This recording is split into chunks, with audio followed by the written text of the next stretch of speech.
Welcome back to JoJo's Bizarre Adventure Anime Review, episode number 44. This one I'm reviewing the 37th episode of JoJo's Bizarre Adventure Go to Win, which also happens to be the 150th episode of the anime. This episode adapts chapters 584 to 587. Yeah, I looked up what arcs is basically done. It basically finishes up Davil Services, basically the final chapter. 85, believe it or not, is a standalone chapter, and 86, 87, the first two chapters of the final arc technically the final story of the arc, but not the actual conclusions of it. Basically, the next one is Sleeping Slaves. That is actually a flashback that takes place before the events of this particular thing. In this episode, episode has death of at least a few things in this episode. First we have, Cherry Reckoning, he died. This particular stand finally dies after being around for about 4 episodes. Yeah, he finally is destroyed.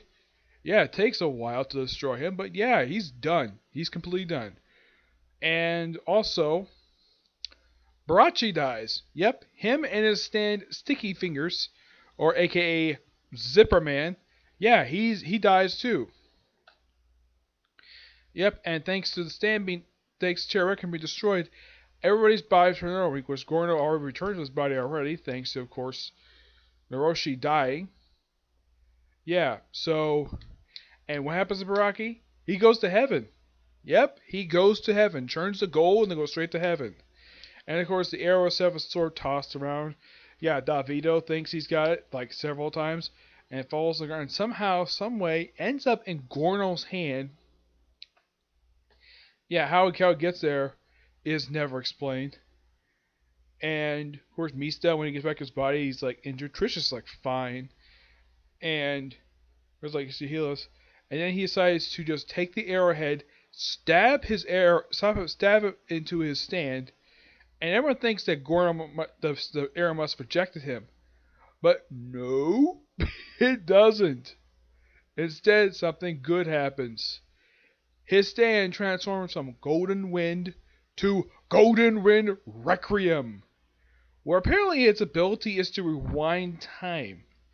Yes, and apparently we also have Davido sort of as an infinite loop, like him looking at his head. I'm sure that Akia, the writer and artist of the series, he must have had a tough time drawing the same face multiple times, and of course having this repeat of a character saying the same line twice. As for the Requiem itself, it's much more slimmed down than the regular Golden experience. Yeah, apparently the arrow after its step, apparently it's like just sliced right through the outer body. Apparently it's like inside, and the arrow goes like, prior to this happening. Basically, Barachi figures out how to take down Cherry Requiem, basically via the boss, activates this little ball, apparently is in the back of his own head, and sort of unzips it, and that's how pretty much everybody gets restored back normal. And everything, they had the thing where a dog and his owner switched bodies, a woman and her baby switched bodies. Yeah, everything basically went back to normal.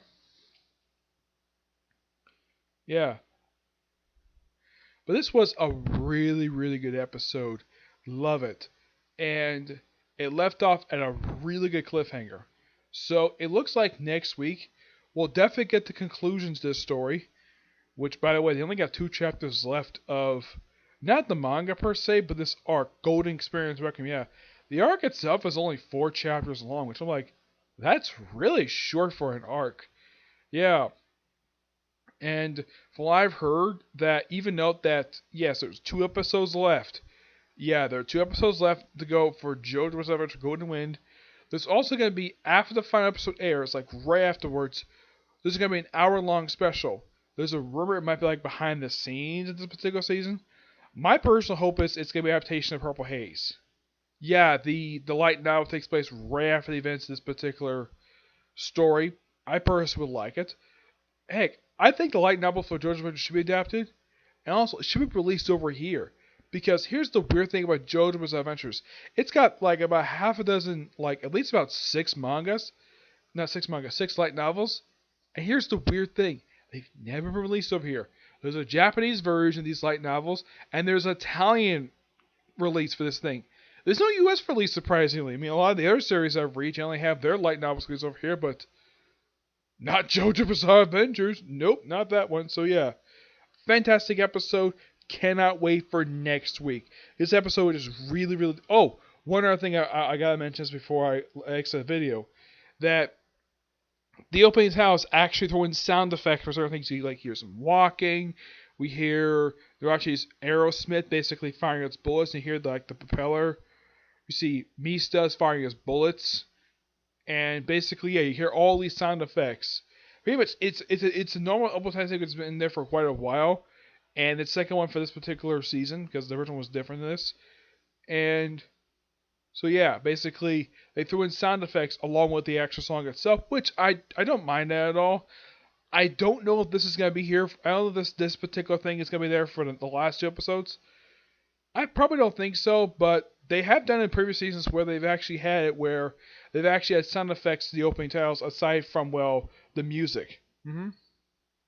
But yeah, so that's particularly. Oh, also when they have the whole infinite loop thing, though Divider's not dead yet, and it goes to this open space. It's very similar to Dio Brando's The World. I mean, anybody who's watched Star Wars Crusaders can tell that Davido's power is very similar to that of Dio Brando's stand, The World. And from what I've heard, Aki forgets half the time that he's probably used his stand power already.